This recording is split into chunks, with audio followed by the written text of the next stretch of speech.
லோத்து ஒரு சுதந்திரத்தை நோக்கி போனான். லோத்து ஒரு சுதந்திரத்திற்கு உரியவனாய் கடந்து போனான்.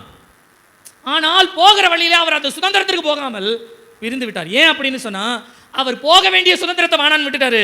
தனக்கு என்ன இருக்குது அதை பார்க்க ஆரம்பிச்சிட்டார். ஆகையினாலே ஆபிரகாமை விட்டு பிரிந்து போனான்.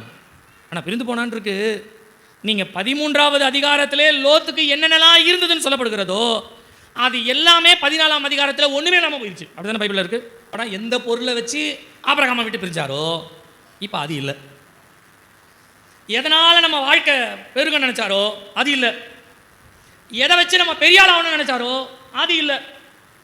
எதிர்தான் மனுஷர்கள் நம்மை மதிப்பாங்க அப்படின்னு நினைச்சாரோ அது இல்லை. எதிர்தான் இந்த உலகத்தில் கௌரவம் அப்படின்னு நினைச்சாரோ இன்னைக்கு அது இல்லை. இன்னைக்கு யாருன்னா அடிமை. அடிமை.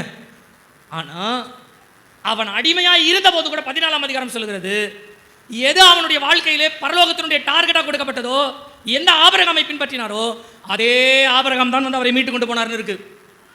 பூலோகத்தில் இது இருக்கு அது இருக்குன்னு நினைச்சு அடிமையாக மாறினவரை மீட்டெடுக்க திரும்ப என்ன பண்ணனா பரலோகத்தை பார்த்தவனமே ஒழிய பூலோகத்திலிருந்து நமக்கு மீட்பு கிடையாது.